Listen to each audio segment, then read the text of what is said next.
सभी को नमस्कार। तो सबसे पहले आप ये निफ्टी का चार्ट देख रहे हैं, बैंक निफ्टी का चार्ट देख रहे हैं। बैंक निफ्टी जो चल रही है 57,700 के आसपास चल रही है।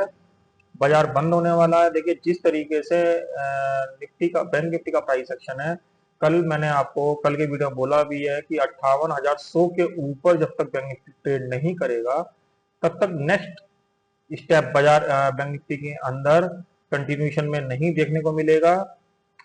जिस तरीके से आज का प्राइस एक्शन है, इसके लिए ये वाला जो हर्डल है ये बहुत ही ज्यादा इंपॉर्टेंट हो गया है। आज के गैप डाउन के बाद जो आज का गैप डाउन देखने को आपको मिला, इस गैप डाउन के अंदर दो चीज कॉमन हो गई है। इसके अंदर ये 57,800 और 58,000 का जो एरिया है ये बहुत ही महत्वपूर्ण एरिया है। और मंडे में 58,100 के ऊपर ये ट्रेड होना चाहिए, तभी ये कंटिन्यूशन में ऊपर की साइड ट्रेड करेगा। अदरवाइज ये घूम के इस तरीके से भी वापस नीचे की साइड शिफ्ट कर सकता है। तो इस चीज का आप ध्यान रखें। बहुत ही छोटा सा लेवल है, तो इसको ज्यादा यहाँ पे एग्रेसिव होकर बाइंग करने की कोशिश ना करें, क्योंकि बाजार ऑलरेडी एक बहुत बड़ी चाल के अंदर नीचे से आया हुआ है। अगले मंगल यानी नेक्स्ट वीक खत्म होने के बाद मंगल जो आएगा, सेकंड मंगल जो आएगा, उसके अंदर मंथली एक्सपायरी भी है सभी इंडेक्स की।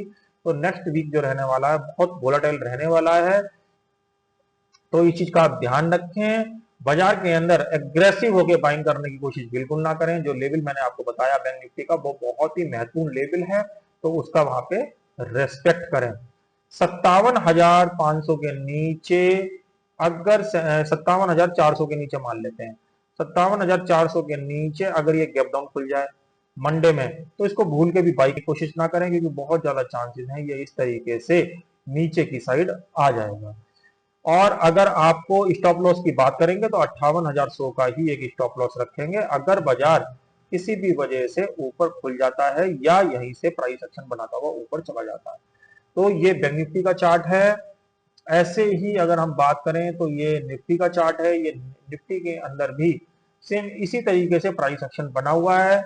कल बाजार यहां बंद हुआ था 24,200 के आसपास। जिस तरीके से अभी निफ्टी चल रहा है, इसके अंदर कुछ चीजें मैं आपको बता रहा हूं। 24,100 के एरिया का महत्वपूर्ण एरिया है 24,100। ये 24,100 का एरिया अगर ब्रेक होके इसके ऊपर क्लोज कर देता है, इसके ऊपर सस्टेन कर देता है, तो ये वापस कंटिन्यूशन में 24,300 तक देखा जा सकता है। एग्रेसिव होकर बाइंग ना करें। अगर कल मंडे में किसी वजह से बाजार कुछ लेवल में आपको बता रहा हूं, अगर किसी वजह से बाजार इन लेवलों के नीचे खुल जाए तो इसको भूल के भी यहाँ बाइंग करने की कोशिश ना करें। जैसे यहाँ का लेवल की बात करूं तो 24,000 का वापस लेवल, 24,000 का एक लेवल ऐसा है, अगर इसके नीचे वापस ओपन हो जाए मंडे के सेशन में, तो एक सेंटीमेंट वीक सेंटीमेंट के अंदर बंद होगा और वो कंटिन्यूशन में नीचे की साइड देखा जा सकता है। ऊपर के लिए 24,100 का एक एसएल हमारा रहेगा अगर बाजार ऊपर किसी वजह से खुल जाता है। तो इस तरीके से हमने निफ्टी और बैंक निफ्टी के बारे में बात कर ली है। ऐसे ही ये सेंसेक्स का चार्ट है। सेंसेक्स के अंदर भी देखिए जिस तरीके से सेंसेक्स का चार्ट है, सेंसेक्स के अंदर 77,100 का एरिया एक महत्वपूर्ण रोल अदा करेगा, जो कि भी बंद हुआ है 76,870 के आसपास। नीचे की बात करूं तो 76,500 के नीचे अगर ये गैप डाउन होकर सस्टेन हो गया तो इसके अंदर कंटिन्यूशन में डाउन साइड आपको देखने को मिलेगा। और 77,100 के ऊपर अगर सस्टेन हो जाता है तो वापस आपको ये ऊपर की साइड देखने को मिलेगा।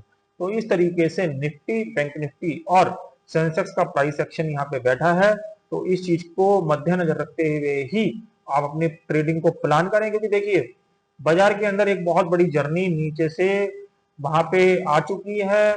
उसको आप इतना सीरियस ना लें, क्योंकि देखिए बाजार में हो चुका है जो यूएस और ईरान को लेकर जो खबरें हैं वो ऑलरेडी बाजार डिस्काउंटेड कर चुका था। इसी वजह से बाजार के अंदर ऑलरेडी इतनी बड़ी तेजी आपको देखने को मिली। मगर अब जब फाइनली ये चीजें डिस्क्लोज हो रही हैं या फाइनली ये चीजें मीडिया के अंदर आ रही हैं, तो बाजार हो सकता है यहां से एक रिवर्सल ट्राई करे नीचे का। मगर फिर भी हमने दोनों साइड की बात यहाँ पे कर ली है, ऊपर के लिए भी नीचे के लिए भी। तो उन लेवलों का आप यहाँ पे ध्यान रखें, क्योंकि बाजार यहाँ पे कहीं ना कहीं ट्रैप कर सकता है। तो आशा करता हूं ये जो यूजफुल लेवल, यूजफुल चीजें मैंने आपके साथ डिस्कस करी, ये कल की ट्रेडिंग सेशन में कहीं ना कहीं आपके काम आएगी। ऐसे नॉलेज भरे वीडियो के साथ कल फिर मिलेंगे। तब तक के लिए ओम नमो भगवते वासुदेवाय नमः।